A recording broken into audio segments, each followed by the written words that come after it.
Hi, everyone. So today what we're doing is we are continuing our discussion of logs. We had worked previously on how to evaluate logs and natural logs specifically. But today what we're going to do, we're going to talk about some special properties when it comes to these exponents that we've been working with. And we're going to talk about what happens when I'm adding logs, when I'm multiplying logs, and when I'm dividing logs. And also um, the exponents of logs. Okay, what happens to these exponents? So let's go through the list of rules today. So the first one we want to talk about is the product property of logs. Oh my goodness. So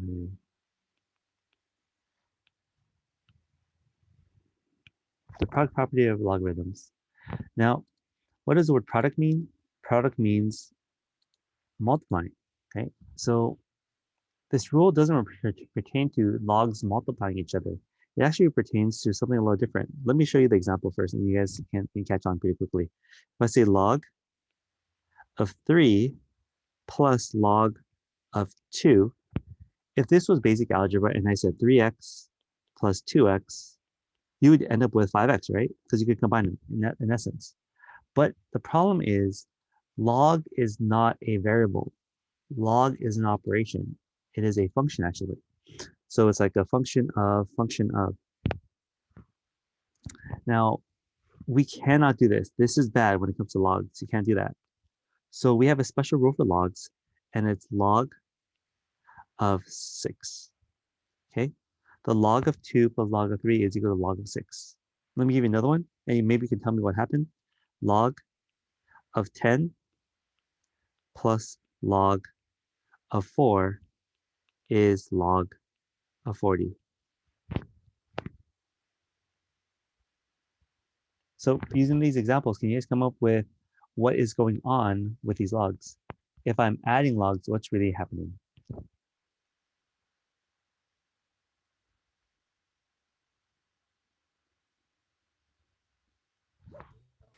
Let me give you another one. Oh, hello? Go ahead. You're multiplying the numbers. On the outside or inside? Um, the outside. I would say the inside number gets multiplied together. Cool. So let's do this again. Thank you for your for participating. If I give you log of A plus log of B, what do you think this would be the log of? Anyone? You can type in the chat also. Log of AB. Log of AB, you got it. Okay. So this is our first rule, is that we're saying that if I'm adding logs on the outside, it's not a typical algebra 1 problem. It actually follows a special rule, and it's actually multiplying on the inside. Now, why is that? Why is that if I'm adding logs, I'm actually multiplying on the inside? It's because logs solve for exponents. And these are actually exponents. These are exponents. And we have a rule actually when we are actually doing so with exponents. Let me give you an example of us doing something with exponents. If I say x squared times x cubed, right? X squared times x cubed. So this is the product of powers. What do you do with the exponents? You multiply or add them. You add them. So if we're adding exponents, we are multiplying answers. I'll call this an answer because if you remember, that's what happens inside. These are answers here, and we are multiplying answers. When I'm adding exponents, yeah, that's a plus sign between the two of these, we are multiplying the answers inside of them. Just to remind you the pieces of a log. We have a log with a base, the exponent, oops, and this comes back to give you the answer. Okay, so base, exponent, answer. Circle of logs, base to some exponent gives you your answer. So what's inside the log are always your answers. That's actually an answer. That's actually an answer, right? That's this guy here. That's my A, that's my B. And my exponents these are my logs, log 2, log 3. If I'm adding exponents, oh, sorry, log A, log B, I should worry about that. Log A and log B. If I'm adding exponents, which is log A, log B, those are my exponents, I am multiplying our answers. And that's really why it works this way. Because we oftentimes forget that logs are actually exponents, and then we treat them like regular numbers. But nope, they are exponents. Okay. So let's go ahead and try another problem. If I say log of 3 plus log of x plus log of y. Since I am adding logs together, I could instead write this as log of 3 times x times y. Or you could just write 3xy, right? You don't need to write the dot next to it. I just want to show you guys that I'm multiplying them. Okay. So if there's more than one addition, you can combine them. Now, if I did this long, if I took my time, I could say, well, okay, if I combine these two, that's log of 3x plus log of y. Well, if I'm adding, I'm multiplying log of 3x y. Okay. So instead of doing it in two separate steps, we could just do it all in one step. Would you guys agree this is pretty easy? The hard part is remembering this after a week. Remembering this after a week is something that could be a little hard for us. Okay. All right, let's try another one. If I say log of x squared plus log of y squared plus log of z squared or z cubed, how would I write this as one big log?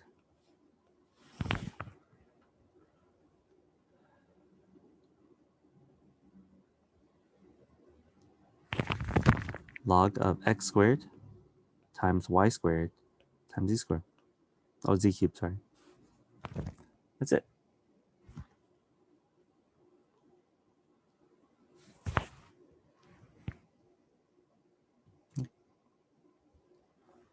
So this is really our pattern. When we're adding logs, we're multiplying logs. And so you can probably do the math problems on iExcel fairly quickly because this is the rule that we're practicing. And if we go forward, we can go backwards. So let's go back now, okay? Let's go write it backwards. What if I give you a bunch of multiplying logs? What if I say log of A times B times C, okay? If I'm multiplying logs, I could break it up and say instead this is log A plus log of B plus log of C. So we can go forward and backwards. If I'm multiplying, I am adding on the outside.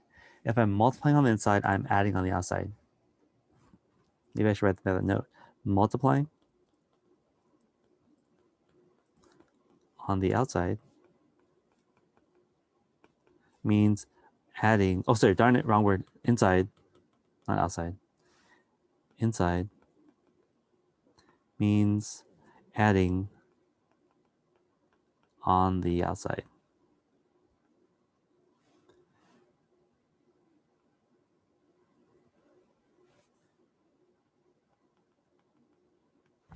Okay, and that's the pattern that we've been trying to demonstrate right now, is that I can combine logs, and you're going to have to combine logs to make this easier and to make your give yourself the ability to solve them. Okay. All right. So let's go ahead and look at our next rule. Well, if I'm adding logs, that means multiplying.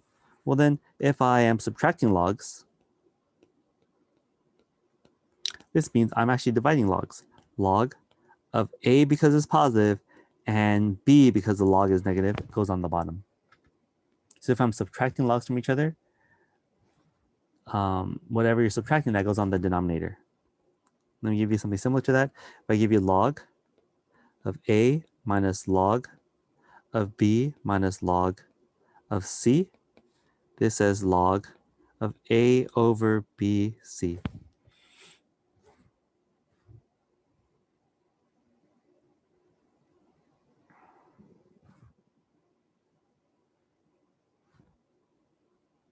log of A minus log B and C. But B and C are both negative, so that's why they're on the denominator.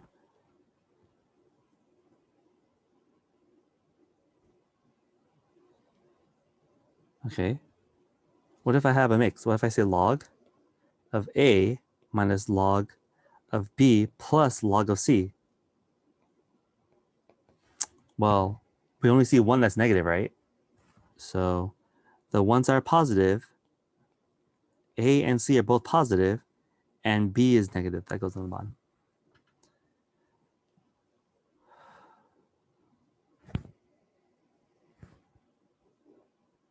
Okay, so let's do this as the numbers. If I say log of 3 minus log of x, this gives us, we can combine the logs to be log of 3 over x. All right, log of 5, base 5 of 4 minus log base 5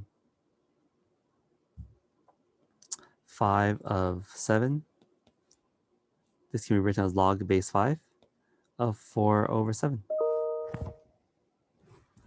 If I am multiplying, I'm adding, and if I am subtracting, I'm dividing.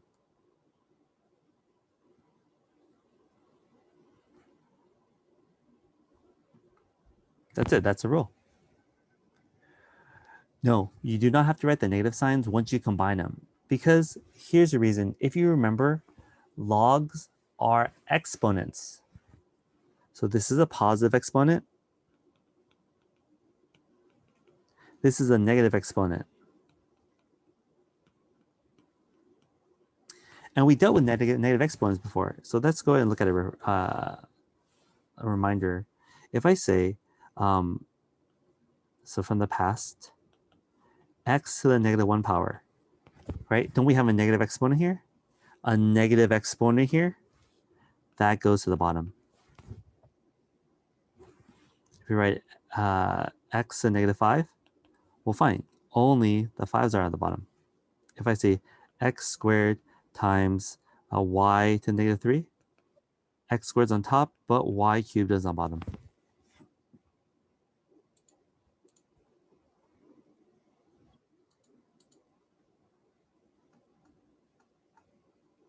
Good question. So negative exponents means you're from the denominator. And that's actually where this is from. Negative logs are really negative exponents, and those values belong on the bottom of the answer. That's why the inside goes to the bottom, not the log, just that inside answer. Okay, so let's come up with something a little more messy. If I write log of 5 plus log of 3 minus log of 2, okay, if I'm adding logs, those are multiplying, which is 15. But if I'm subtracting logs, I'm dividing. So this becomes log of 15 over 2, right? Where the negative log goes to the denominator.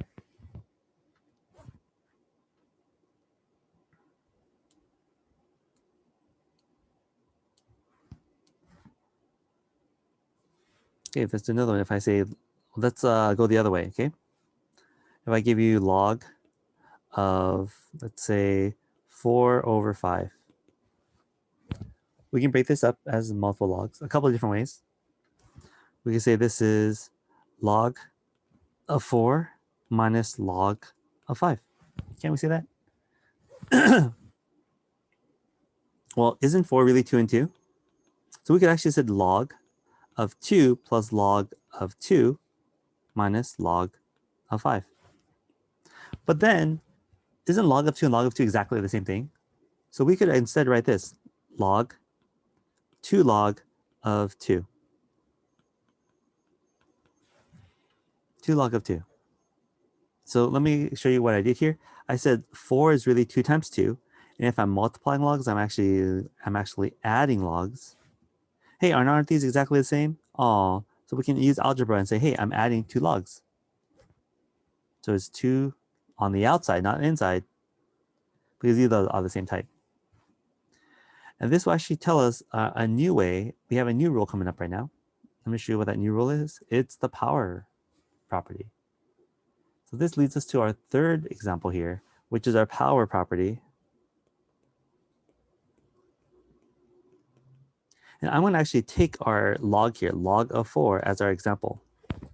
Okay, log of 4 can be written a couple ways, and it could be written as log of, isn't 4 just 2 squared? And we said that, well, isn't this also a way for us to say log of 2 times 2, which is 2 plus 2, which is no way for us to say 2 log of 2. Now, here is what the power rule does. Since we know we have exponents and we were going to separate them anyways, you can just move the exponent to the front. Now, let me give you an example with another number. If I say log of 9, same exact example, style. This would be log. Oops, sorry, scroll back up a little bit. This would be log of 3 squared. You guys cool? Log of 3 squared? Isn't log of 3 squared really just log of 3 plus log of 3? Well, if we have like terms, isn't it just 2 log of 3? And I want to show you something happens. This exponent, where does it go? It goes in the front because it would represent the number of times I was going to write it anyways. So we're going to skip this step. Skip that step. And we're just going to go from this step to this step. And that's our power property when it comes to logs. Exponents in a log, if I write log of 3 squared, you take the squared and you just move it to the front. Logs bring down the gods. Logs bring down the exponents. Logs bring down any exponent. Logs bring down any exponent. Now I'm going to show you some examples of how this works and what we've been doing with it. So let's look at some easy ones. Let's say if I say log, log of x squared. Well, logs bring down the exponent, so where does the 2 go? It gets brought down to the front. 2 log of x. Really? That's all it is.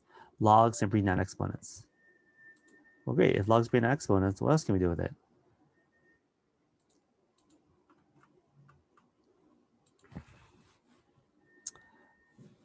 Log of x to the 100. Well, that's just 100 because I just bring down the exponent to the front. Log of x. So this is our rule when it comes to power property. We can always use that exponent because it's stuck inside a log, and log solve for exponents is going to drag that exponent to the front.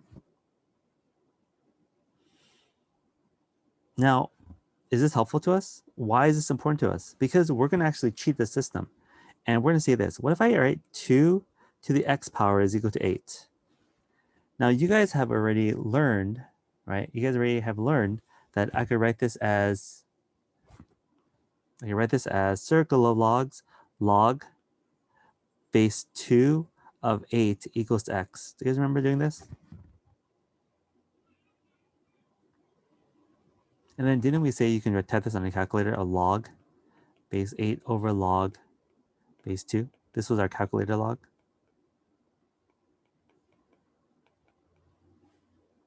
Calculator log. Now, we're going to do this in a little different way. From here, this is our trauma. This is our problem. The x is an exponent, and in Algebra 1, we mentioned before, you never learned how to deal with variables and exponents. And this is our lesson in Algebra 2. What we do is we use logs to bring down the exponent, to bring down the gods. Here we go. If I write log on both sides, all right, take a look here. I took the log to both sides. I want you guys to notice now that isn't x the exponent, and what do logs do to exponents? It brings it down to the front. We're literally doing surgery here. We're doing each step for a reason, so it preps us for that next step. Now the next step here, since I am solving for x, we are going to divide log 2. So if I divide both sides by log 2, x is equal to log 8 over log 2. Check it out. It's actually our same answer that we would have gone through circle of logs through our identity instead. This is the algebraic way for us to prove this identity we have to the right. Whenever you are solving for an exponent with exponent in the variable, you are going to use a log. Because logs help us solve for exponents. You can type this in your calculator if you want, and you will end up with number 3. If you have a calculator near you right now, go ahead and try that. If you have a cheap calculator like me, let me go and show you my cheap calculator here.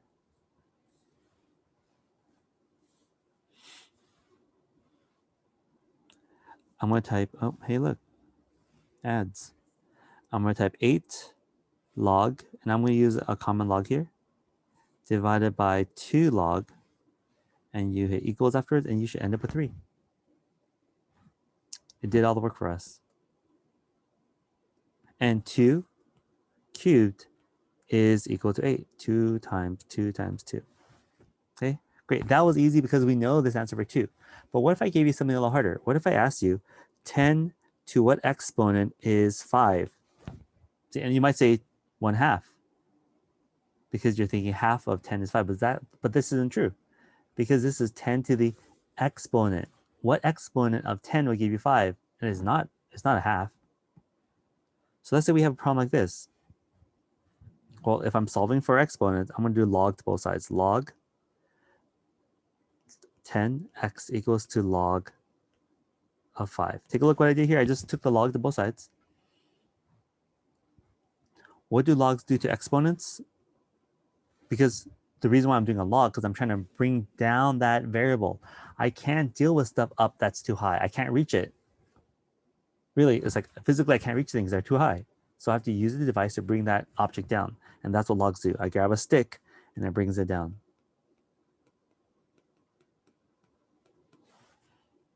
Okay. You might know that log base 10 of 10, this should have canceled out if you guys notice. If you don't notice, let's keep on going. I'm going to divide log 10 to both sides. Log of 5 divided by log of 10. This is going to be called change of base. We'll work on this a little more later. I'm going to just type this in my calculator now. Log 5 log divided by 10 log equals, we end up with x is 0.6989 blah, blah, blah, blah, blah. Okay. I wonder if I can save this in memory. No, this calculator doesn't do that. Nice if it did. Okay, so what am I saying? Let's go ahead and solve this. 10 to the 0.68, no, 6989. Would this equal to 5? Well, let's try it. 10 xy 0.6989, that was a 9, right? Equals, isn't that pretty close to 5? So we found the exponent that will get us to 5. We would never have guessed that. We would never guess that. It was 6.6989 going forever. We knew it wasn't an easy number. So what if I gave you a problem that says 10 to the x plus 4 equals to 5? Okay. Does this change my problem in any way?